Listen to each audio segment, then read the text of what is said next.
Welcome to UPSC Vinod. Today we are going to discuss one of the most important PYQ because see, impact of something, impact of some event on communities. அந்த மாதிரி questions தான் maximum UPSC கேட்பாங்க. இப்போ 2023 என்ன question கேட்டிருக்காங்க? So ரொம்ப simple. Discuss the impact of post liberal economy. That means see this is paper one. See இதில் post liberal எக்கனாமியோட இம்பேக்டை கேட்டிருக்காங்க on ethnic identity and communalism. So அந்த போஸ்ட் லிபரல் எக்கானமியோட இம்பேக்ட் யார் மேலே? எத்னிக் ஐடென்டிட்டி மேலே, கம்யூனலிசம் மேலேயும். சி ஃபர்ஸ்ட் ஆஃப் ஆல் ஒரு விஷயம் நம்ம எல்லாருக்கும் தெரியும், போஸ்ட் லிபரல் எக்கானமி அப்படிங்கிறது எப்படி எத்னிசிட்டியும் கம்யூனலிசத்தையும் நம்ம கம்பேர் பண்ணுறது. ஸோ எல்லாருக்குமே ஃபர்ஸ்ட் சேலஞ்ச் எல்லாம் ஈஸியாக கேட்டால் சொல்லியிருப்பாங்க இம்பேக்ட் ஆஃப் போஸ்ட் லிபரலைசேஷன் இந்த இந்தியன் எக்கானமி அப்படின்னு கேட்டால் அவங்களே பிரைவேட்டைசேஷன், லிபரலைசேஷன், குளோபலைசேஷன் அப்படின்னு சொல்லிட்டு. பட் இவங்க ரொம்ப தெளிவாக ஒரு விஷயத்தை கேட்டிருக்காங்க. இந்த மீன்ஸ் போஸ்ட் லிபரல் எக்கானமியில் நடந்த இம்பேக்ட் எத்னிக் ஐடென்டிட்டிலையும் கம்யூனலிசத்துலையும் எந்த அளவுக்கு ஒரு இம்பேக்டை கொடுத்துருக்கு அப்படின்னு சொல்லி கேட்டிருக்காங்க. அப்போ ஒரு முக்கியமான விஷயம் நமக்கு என்ன தெரியணும், impact of post liberalisation over ethnic communities and communalism. Ethnic communities okay, ethnic identity okay. Ethnic identity அப்படிங்கிறது it's all about identities, all these things. But கம்யூனலிசத்தில் இது எந்த விதமான சேஞ்சஸ் கொண்டு வந்திருக்கு? கொஷின் எக்ஸ்பிளனேஷன் இவ்வளோ தூரம் போகிறதுக்கு காரணம் ஃபர்ஸ்ட் ஆஃப் ஆல் கொஷினோட கோர் என்ன அப்படிங்கிறத நம்ம தெரிஞ்சுக்கணும். The phase after 1991 economic reforms was marked liberalization, privatization, globalization, and reduced state control. It also reshaped social relations. So, introduction ரொம்ப சிம்பிளான ஒரு introduction. என்னது? The phase of 1991 economic reforms was marked by liberalization, privatization, globalization. And reduced state control. ஸ்டேட்டோட கண்ட்ரோலை reduce பண்ணிடுச்சு. And it also reshaped social ரிலேஷன்ஸையும் reshape பண்ணிச்சு. ரொம்ப சிம்பிளான ஒரு introduction. Next addressing the part 1 of the economy. Part 1 impact of ethnic identity, positive impact, negative impact. First positive impact பார்த்துடலாம். New states for ethnic aspirations. So post லிபரலைசேஷனுக்கு அப்புறம் எத்னிசிட்டிக்காகவே ஒரு ஸ்டேட் கிரியேட் பண்ணப்பட்டது. So new states are created to give ethnic blocs control over resources. So new states are created based on ethnicity and அந்த ethnic group அந்த ரிசோர்ஸை control பண்ணுறதுக்கு உண்டான ரைட்ஸையும் நம்ம கொடுத்தோம். Formation of Jharkhand for the tribal resource autonomy. First point ethnicity, ethnic identity post லிபரலைசேஷனில் ethnic identity எந்த அளவுக்கு இம்பாக்ட் கிரியேட் பண்ணுச்சு அப்படின்னா, நம்ம போஸ்ட் லிபரலைசேஷனில் தான் ஜார்க்கண்டை பிரித்தோம். ஜார்க்கண்டை எதுக்காக பிரித்தோம்? ஜார்க்கண்டை பிரித்ததுக்கு காரணம் resource control given to the particular ethnic communities. Better infrastructure and connectivity. Mainstreaming neglected ethnic groups, tribals from north eastern migrants to Delhi for education and employment. Better infrastructure and connectivity provide பண்ணதுனால post லிபரலைசேஷனுக்கு அப்புறம் தான் அதெல்லாம் கொஞ்சம் நல்லா develop ஆக ஆரம்பிச்சது. அதனால நார்த் ஈஸ்டில் இருக்கக்கூடிய ட்ரைபல் குரூப்ஸ் எல்லாமே ஈஸியாக கோர் மெயின்லேண்ட் இந்தியாவுக்கு ரீச் ஆகி அவங்க எஜுகேஷன்ஸ்லையும் எம்ப்ளாய்மெண்ட்லையும் அச்சீவ் பண்ண முடிஞ்சது. Global market for ethnic goods, global demand for pashmina shawls from Kashmir, revival of Kanchipuram silks weaving industry. Global market for ethnic குட்ஸ்கோட குளோபல் மார்க்கெட். இப்போ ஜிஐ டேக்ஸ் இன்னும் இதை அப்டேட் பண்ணி சொல்லணும் அப்படின்னா ஜிஐ டேக்ஸே கொடுக்க ஆரம்பிச்சிட்டாங்க. ஸோ அது கொடுக்கறது மூலயமா வேல்யூ என்ரிச்மெண்ட் ஆகுது. Intellectual property protection, IPR protection. Example GI status for Channapatna டாய்ஸ்க்கு ஜிஐ டேக் கொடுக்கறது மூலயமா, ஐபிஆர் ப்ரொடெக்ஷன் கொடுக்கறது மூலயமா அவங்களோட பிஸ்னஸ் இன்னும் டெவலப் ஆகும், அவங்களோட கம்யூனிட்டி இன்னும் டெவலப்மெண்ட் ஆகும். Rise of cultural tourism, Hornbill festival in Nagaland. So cultural tourism. So இப்போ குளோபலைசேஷன் மீன்ஸ் அந்த லிபரலைசேஷன் குளோபலைசேஷன் ஆனதுனால அந்த கல்ச்சுரல் டூரிசம் அதை பற்றி நிறைய பேருக்கு தெரிய ஆரம்பிக்குது. இப்போ ஹார்ன்பில் ஃபெஸ்டிவல்னா என்ன, அது அதை பற்றி தெரிய ஆரம்பிக்குது. ஸோ அதனால் அவங்க போய் அதை எல்லா ஊர்லேருந்து அதை பார்க்குறாங்க. அது மூலியமாக எக்கனாமி டெவலப் ஆகுது. Digital digital ethnic revival. So see, it is one of the most important point. YouTube இப்போ எல்லாமே வந்து லோக்கலைசேஷன் குளோபலைசேஷன் அப்படிங்கிற ஒரு கான்செப்ட் மூலயமா வருது. அப்போ லோக்கலைசேஷன் குளோபலைசேஷன் அப்படிங்கிற கான்செப்ட் மூலயமா வரும்போது அந்த இடத்துல நம்ம எதை ஃபோக்கஸ் பண்றாங்க? ஸோ அதாவது சோஷியல் மீடியாவையும் லோக்கலைஸ் ஆக்குறாங்க. இப்போ social media it's not only for English people. C பாருங்க, இந்த சேனலே நம்ம சேனலே தமிழ் ஸ்பீக்கிங் ஆஸ்பிரன்ஸ் தான் மெயினாக ஃபோக்கஸ் பண்ணுறோம். அந்த மாதிரி எத்னிக் குரூப்ஸுமே அவங்களோட சோஷியல் மீடியா மீன்ஸ் அந்த சோஷியல் மீடியாவில் அவங்களோட லாங்குவேஜஸ் அவங்களோட கல்ச்சரை வந்து பார்த்தீங்கன்னா பற்றி பேசும்போது இன்னும் அட்டென்ஷன் கிடைக்கும். So digital ethnic revival use of YouTube by Tulu speakers to promote their languages. Again அதாவது எல்பிஜியோட இம்பேக்ட் ஆன் எத்னிக் கம்யூனிட்டி என்னது? ஃபர்ஸ்ட் ஆஃப் ஆல் அவங்களுக்கு ஸ்டேட்ஸ் அலாகேட் பண்ணுறாங்க ரிசோர்ஸை வந்து பெட்டராக யூஸ் பண்ணுறதுக்காக. அதுக்கடுத்து இன்ஃப்ராஸ்ட்ரக்சர் கனெக்டிவிட்டி மூலயமா அவங்க other parts of the north ஈஸ்டில் இருக்கிறவங்க டெல்லி மெயின்லேண்டுக்கு வந்து படிக்கக்கூடிய சுச்சுவேஷன் ஏற்படுது. எம்ப்ளாய்மெண்ட் ஜென்ரேஷனும் கிடைக்குது. Global market for ethnic goods. So global demand for pashmina shawls in Kashmir, revival of Kanchipuram silks, intellectual property protection, IPR protections. அதுக்கடுத்து rise of cultural tourism, digital ethnic revival. அடுத்து negative impacts, uneven growth. சி இப்போ என்ன பிரச்சனைனா எல்பிஜிக்கு அப்புறம் ஒரு குறிப்பிட்ட செக்டார் மட்டும்தான் அதிகமாக வளருது. For example best is service sector. So மற்ற செக்டார்ஸ் எல்லாமே கொஞ்சம் வந்து பார்த்தீங்கன்னா டெவலப்மெண்ட் கம்மியாகுது. Disparity in development sharpen identity consciousness and separate state demand. So அந்த டெவலப்மெண்ட் ஒரு பக்கம் மட்டுமே போகிறதுனால மற்ற குரூப்ஸ் எல்லாமே அதை பார்த்து டிஸ்பாரிட்டி கிரியேட் ஆகுது. அதனால அவங்க என்ன பண்றாங்க, எங்களுக்கு தனி ஸ்டேட் வேணும் அப்படின்னு கேட்க ஆரம்பிக்கிறாங்க. பிகாஸ் அவங்க டெவலப்மெண்ட் வந்து எங்களுக்கு தனி ஸ்டேட்டாக இருந்தால் நாங்கள் டெவலப் ஆகிடுவோம் அப்படிங்கிற மாதிரி அவங்களுக்குள்ள ஒரு ஒரு ஒரு இன்ஃபீரியாரிட்டி காம்ப்ளெக்ஸ் ஜென்ரேட் ஆகுது. Cultural homogenisation, McDonaldisation has replaced ethnic diets. So இது வந்து ஒரு பெரிய இதுவே தனியாக ஒரு question.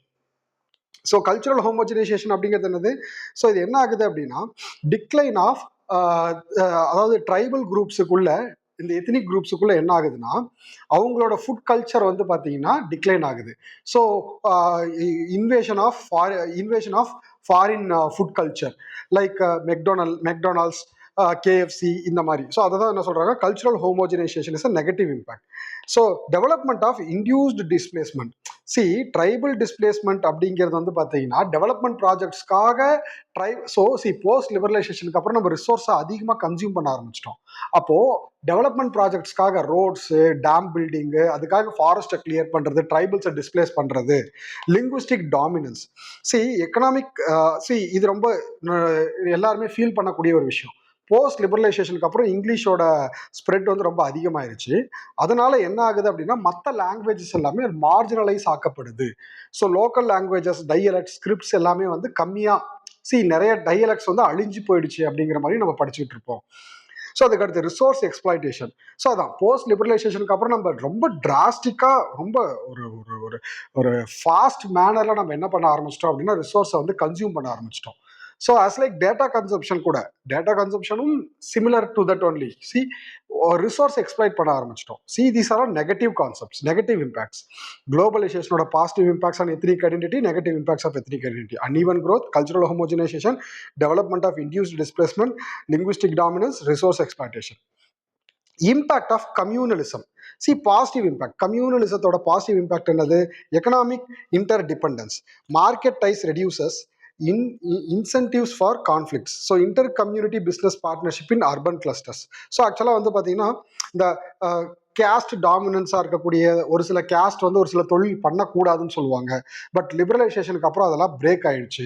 Professionalism over parochialism. So corporate culture வந்ததுனால அந்த அந்த ரிலீஜியனோட இருக்கக்கூடிய அந்த ஜாப் நேச்சர் வந்து பிரேக் பண்ணப்பட்டது. Urban plural living. அர்பன் ஏரியாவில் மிக்ஸ்டு நெய்பர்ஹுட்.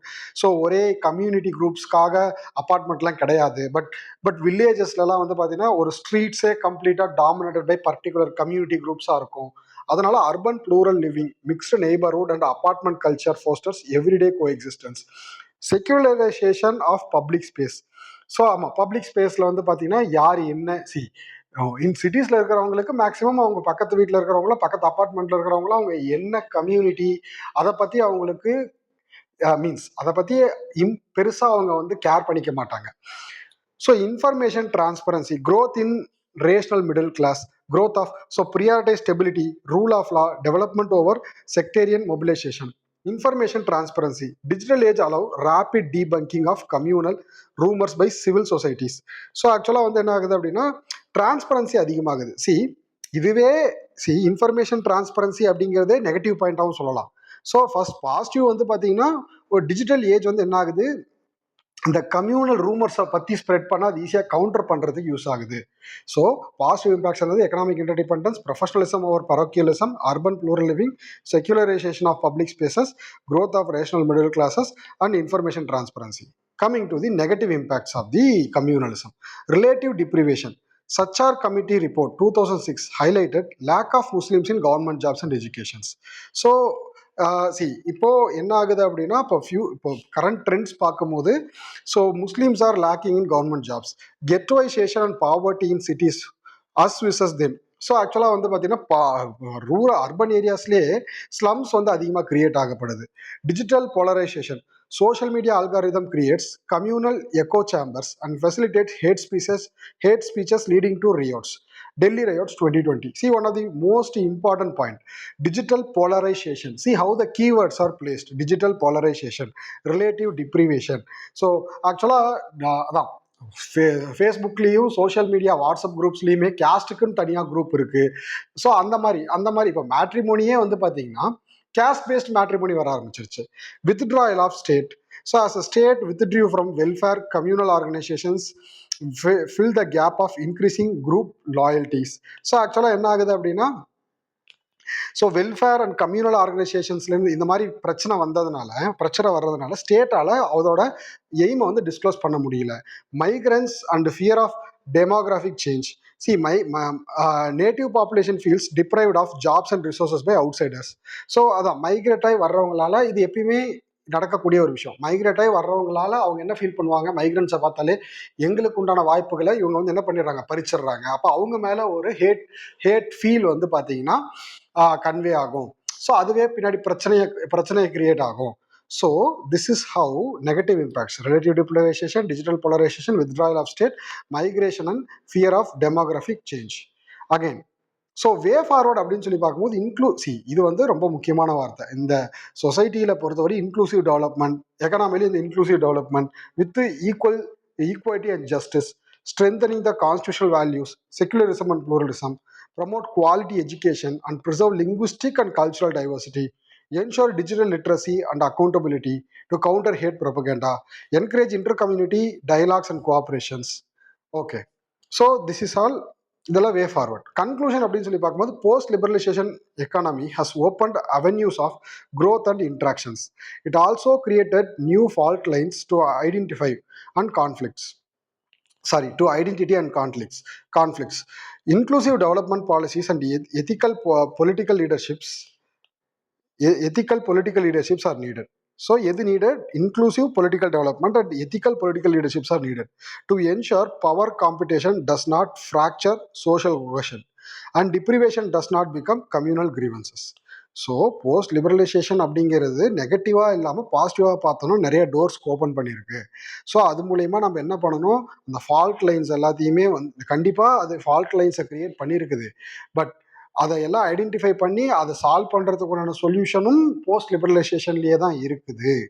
ஸோ அதை வந்து நம்ம ஃபாலோ பண்ணணும். ஃபர்தராக இதை வந்து நெகட்டிவாக யூஸ் பண்ணுறதை தவிர்க்க வேண்டும் அப்படின்னு நம்ம கன்க்ளூட் பண்ணுறோம். So growth with inclusion, diversity with dignity, development with harmony. So இந்த கோட்டை நம்ம யூஸ் பண்ணிக்கலாம் ஃபைனலாக.